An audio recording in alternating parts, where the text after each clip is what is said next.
से पहले नेटो को निशाना बनाना चाहती है, क्योंकि नेटो देश लगातार ज़ेलेंस्की की सेना को ताकतवर हथियार मुहैया कर रहा है, जिसकी वजह से पुतिन की सेना को जंग जीतने में काफी मुश्किलों का सामना करना पड़ रहा है। इसलिए रूस नेटो को सबक सिखाकर यूक्रेन पर हमला करने की तैयारी में है। Их много. Я потом вам скажу об этих соображениях. Да, вам скажу пока. Не публично. ज़ेलेंस्की के काउंटर अटैक ने बेलारूस में परमाणु बम की तैनाती की गति को तेज कर दिया है। ये बेलारूस है जहां से फरवरी 2022 में पुतिन ने यूक्रेन पर चढ़ाई की थी। ये बेलारूस है जो पुतिन की तरह ही सोवियत रूस के विघटन का विरोधी है। और बेलारूस में पुतिन के परमाणु हथियार पहुंचने से जो क्लियर दिख रहा है वो ये कि पुतिन ने अपने एटम बम वाले ऑप्शन को फिर से खोल दिया है, क्योंकि नेटो की यूक्रेन को हथियार वाले मदद के बाद पुतिन जबरदस्त एक्शन में है। नॉर्थ कोरिया, चीन और ईरान जैसे देशों के खुल्लम-खुल्ला समर्थन के बाद पुतिन का पारा पहले से भी चढ़ा हुआ है और अमेरिका ने ये कहते हुए इसे और भड़का दिया है कि चीन के शांति प्रस्ताव पर बात अभी नहीं हो। पुतिन को सुनिए, उनके तेवर देखिए, उनके शब्दों का चुनाव देखिए और दुनिया परमाणु विनाश से कितनी दूर खड़ी है भांपने की कोशिश कीजिए। Это все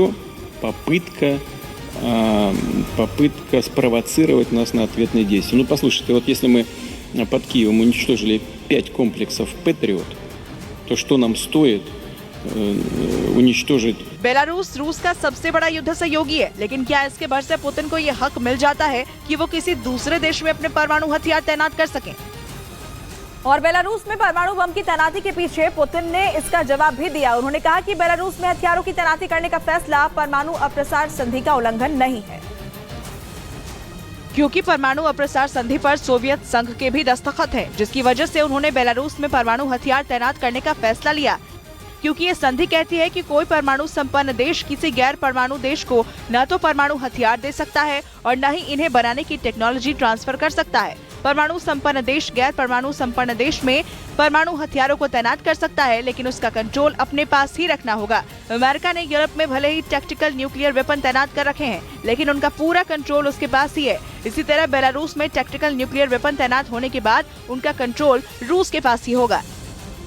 क्योंकि पुतिन का परमाणु फंडा बिल्कुल क्लियर है कि जब नेटो सदस्य होने के कारण अमेरिका रूस के बॉर्डर वाले देशों में परमाणु मिसाइलों की तैनाती कर रहा है, तो वो क्यों नहीं कर सकते?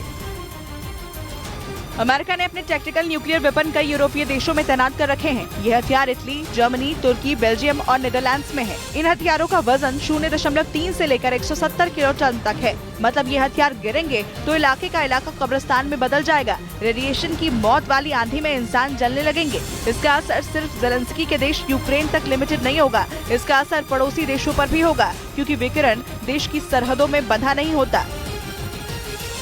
रूस के राष्ट्रपति व्लादिमीर पुतिन ने Saint Petersburg international economic forum में यूक्रेन को डराने वाला एक खतरनाक भाषण दिया और इस भाषण में पुतिन ने कहा कि अमेरिका के F-16 लड़ाकू विमान का भी वही हाल करेंगे जो जर्मनी के लेपर्ड टैंक का हाल किया। रूस यूक्रेन युद्ध के बीच यूक्रेन के राष्ट्रपति ज़ेलेंस्की ने 6 जून को दावा किया है कि कीव के F-16 लड़ाकू जेट प्रदान करने के लिए कई देशों के नेताओं से एक गंभीर और शक्तिशाली प्रस्ताव मिला है। जल्द ही प्रमुख सहयोगियों के साथ अंतिम समझौता किया जा सकता है। ज़ेलेंस्की के इस बयान के बाद से ही पुतिन के कैंप में हलचल बहुत तेज हो गई थी, क्योंकि F-16 दुनिया के सबसे शानदार और जबरदस्त लड़ाकू विमानों में से एक माना जाता था। रूस और यूक्रेन के बीच चल रहे युद्ध के बीच रूस के राष्ट्रपति पुतिन ने ज़ेलेंस्की को सबक सिखाने का नया प्लान तैयार कर लिया है, क्योंकि पुतिन जानते थे कि ज़ेलेंस्की युद्ध में जीतने के लिए अमेरिका के सबसे ताकतवर फाइटर जेट को जंग में उतारेंगे। क्योंकि ज़ेलेंस्की ने पहले बयान दिया था कि हमें लड़ाकू विमानों की आवश्यकता है। दरअसल पुतिन को सबसे ज्यादा गुस्सा बाइडेन के F-16 पर दिए बयान पर ही आया है। अमेरिका के राष्ट्रपति बाइडेन ने पिछले महीने G7 नेताओं से कहा था कि अमेरिका यूक्रेन के पायलटों को F-16 का प्रशिक्षण दिए जाने का समर्थन करता है। क्रोध पुतिन के चेहरे पर साफ देखा जा सकता है। Тем не менее, санкции вводились. Но लेकिन रूस ने यूक्रेन के आसमान में पहुंचते ही उसे मार गिराने का प्लान भी बना लिया है। दावे के मुताबिक रूस ने अपने सबसे ताकतवर स्टील्थ लड़ाकू विमान Su-57 से अमेरिका के F-16 को मिट्टी में मिलाने का पुख्ता प्लान बनाया। 6 महीने से जारी युद्ध में रूस ने यूक्रेन को बर्बाद कर दिया है। पूर्वी यूक्रेन को कब्रिस्तान बना दिया है। व्लादिमीर पुतिन के टारगेट पर अब यूक्रेन की राजधानी कीव है। ऐसे में यूक्रेन के मददगारों और पुतिन के दुश्मनों की बेचैनी बढ़ गई है। जंग में यूक्रेन की हालत बहुत खराब है, लिहाजा जो बाइडेन ने जापान के हिरोशिमा में G7 के मंच से यूक्रेन को सबसे नई मदद का ऐलान किया था।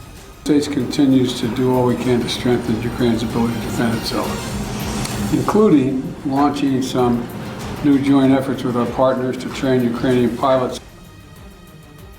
क्योंकि ज़ेलेंस्की हमेशा दुनिया के सामने ये साबित करने की कोशिश करते रहे हैं कि पुतिन हिटलर की तरह एक तानाशाह है और वो यहूदियों की तरह पीड़ित है। ज़ेलेंस्की हमेशा से ही ये विक्टिम कार्ड खेलते रहे हैं। लेकिन अब पुतिन ने फ्रंट फुट पर खेलते हुए पहली बार ये बयान दिया है। ज़ेलेंस्की असली यहूदी नहीं है, ज़ेलेंस्की नियो नाजी है। Но по технике, значит, каждый день происходит рост утраты этой техники. Где-то сейчас на сегодняшний день 186 танков потеряно. पुतिन ने एक और बड़ी बात कही है। पुतिन ने दुनिया के सामने ये दावा किया कि आर्थिक प्रतिबंध लगाने के बाद भी रूस की आर्थिक सेहत पर कोई असर नहीं हुआ है। रूस ने यूक्रेन युद्ध पर लगाए गए प्रतिबंधों के बावजूद भी अपने खनिज तेल को बेचने के रास्ते ढूंढ लिए। यानी दूसरे देशों ने रूस का तेल बेचकर रूस को मुनाफा कमा कर दिया और इसलिए पुतिन को अपनी आर्थिक नीतियों पर गर्व है। क्योंकि पुतिन ने खुद दावा किया कि एक नहीं बल्कि कई देश रूस से तेल ही नहीं बल्कि अनाज भी खरीद रहे हैं। वो इसलिए क्योंकि रूस खुद मुनाफा कमा रहा है, साथ ही अन्य देशों के लिए भी फायदे का सौदा है। लेकिन पुतिन ने कहा कि पश्चिमी देश जो प्रतिबंध लगा रहे हैं वो बिल्कुल भी जायज नहीं है। Как можно заставить какую-то страну с многомиллионным населением сказать: не покупайте в России зерно, голодайте, пусть ваши люди умирают от голода. एक तरफ पुतिन की आर्मी लगातार यूक्रेन के अंदर नेटो के टैंक्स को नेस्तनाबूद करने में जुटी हुई है और दूसरी तरफ रूस के रक्षा मंत्री की तरफ से लगातार हथियारों की फैक्ट्रियों के दौरे किए जा रहे हैं। रूस के रक्षा मंत्री ने ओम्स्क में टैंकों और तोपखानों के कारखानों के प्रोडक्शन की जानकारी हासिल की। यही नहीं, उन्होंने टैंक बनाने वाले एक कारखाने में विजिट किया है। रूस के रक्षा मंत्री का आदेश एकदम साफ है कि युद्ध क्षेत्र में टैंकों की कोई कमी नहीं होनी चाहिए। आप समझ सकते हैं कि रूस की तैयारी कितनी लंबी और कितनी खतरनाक है। Для того, чтобы использовать войска для закрепления территории, движения по территории, ни на одном из участков они не достигли своих целей. Вот что важно. Действительно, потери у них очень большие. पुतिन की आर्मी लगातार यूक्रेन पर हमले कर रही है। कीव में भी पुतिन की आर्मी का डर है। यही वजह है कि अब यूक्रेन के लोग बंकरों में रहना अच्छा समझते हैं। आपको तस्वीरें देखकर हैरानी होगी कि ऐसा लगता है जैसे पूरा कीव शहर ही बंकर के नीचे चला गया हो। खासतौर पर कीव के अंदर मेट्रो स्टेशनों को बंकर की तरह से इस्तेमाल किया जा रहा है, क्योंकि अंडरग्राउंड मेट्रो स्टेशन हमेशा एक सुरक्षित ठिकाने साबित होते रहे हैं। Тому що я проводив прилегу. Взагалі я в метро не ходжу. जैसे ही कीव के अंदर हवाई हमले का सायरन बजता है, लोग मेट्रो स्टेशनों के नीचे अंडरग्राउंड होने में ही भलाई समझते हैं। पुतिन के हमलों ने यूक्रेन को पस्त कर दिया है। बांध टूटने के बाद यूक्रेन के लोगों के बीच से आ रही तबाही की तस्वीरों ने लोगों के मन में रूस का खौफ भर दिया है। कुल मिलाकर यूक्रेन की हालत बहुत ज्यादा खराब है। यूक्रेन एक ऐसा देश है जो वेंटिलेटर पर है और यूक्रेन के लोग पुतिन की दया पर हैं। बिपोरजॉय तूफान के राजस्थान पहुंचने के बाद वहां के हालात बिगड़ गए। जालौर जिले में बाढ़ जैसे हालात बन गए। राजस्थान में तूफान की दस्तक के साथ ही तेज हवाओं के साथ भीषण बारिश होने लगी, जिससे राजस्थान के कई इलाकों में बाढ़ जैसे हालात बन गए। जालौर जिले में सड़कों पर पानी भर गया, जिससे लोगों को मुश्किलों का सामना करना पड़ा। साथ ही नदियों में उफान आने की वजह से भीनमाल और सांचौर कस्बों के बीच संपर्क टूट गया। प्रशासन ने आपदा प्रभावित इलाकों में अनाउंसमेंट कर लोगों से सुरक्षित जगह पर जाने की अपील की। आप अभी अपने सुरक्षित स्थान पर अभी चले जाइए। भीषण बारिश की वजह से जालौर के कई इलाकों में कई फीट पानी भर गया। 50 से 60 किलोमीटर प्रति घंटा की रफ्तार से चली हवाओं ने हालात को और ज्यादा बिगाड़ दिया। बिपोरजॉय तूफान का असर राजस्थान के बाड़मेर में भी देखने को मिला और बाड़मेर में तेज हवाओं के साथ भीषण बारिश हुई, जिससे कई इलाकों में पानी भर गया। बिपोरजॉय तूफान की वजह से बाड़मेर में 15 घंटों से ज्यादा बारिश हुई, जिसकी वजह से लोगों को मुश्किलों का सामना करना पड़ा और सिडवा, धनाऊ, चौहटन समेत कई इलाकों में जल जमाव हो गया। इसके साथ ही कई निचले इलाकों में तो हालात और भी बदतर नजर आए। इसके साथ ही तेज हवाओं की वजह से बिजली व्यवस्था प्रभावित रही। कई जगह पर पेड़ गिरने की वजह से बिजली के खंभे गिर गए और लाइनें टूट गयी। राजस्थान के चौहटन में बिपोरजॉय तूफान का बड़ा असर दिखाई दिया। भीषण बारिश की वजह से इलाके तालाब बन गए। और लोग घरों में कैद होने के लिए मजबूर हो गए। राजस्थान के चौहटन इलाके में ज्यादातर इलाकों में जल जमाव ने हालात को बदतर बना दिया। भीषण बारिश की वजह से कई इलाके पानी में पूरी तरह से डूबे नजर आए और लोग घरों में कैद होने के लिए मजबूर दिखे। बिपोरजॉय तूफान की वजह से तेज हवाओं के साथ भीषण बारिश हुई, जिसके चलते लोगों के घरों में पानी भर गया और लोगों को मुश्किलों का सामना करना पड़ा। राजस्थान पहुंचे बिपोरजॉय तूफान की वजह से बाड़मेर में जबरदस्त बारिश हुई, जिसकी वजह से कई इलाकों में जल जमाव हो गया और इलाकों में पानी भरने की वजह से बाड़मेर के कई इलाकों में लोग फंस गए। धनेऊ इलाके में ऐसे ही हालात में फंसे दर्जनों लोगों का रेस्क्यू किया गया। सिविल डिफेंस के लोगों ने भीषण बारिश के बीच फंसे लोगों को सुरक्षित जगह पर पहुंचाया। भीषण बारिश की वजह से कई इलाके टापू की तरह नजर आए और वहां कई फीट तक पानी भर गया। ऐसे इलाकों में सिविल डिफेंस के लोगों ने अभियान चलाकर लोगों को सुरक्षित जगह भेजा। बिपोरजॉय तूफान ने अब बाड़मेर जिले में भी रौद्र रूप दिखाना शुरू कर दिया है।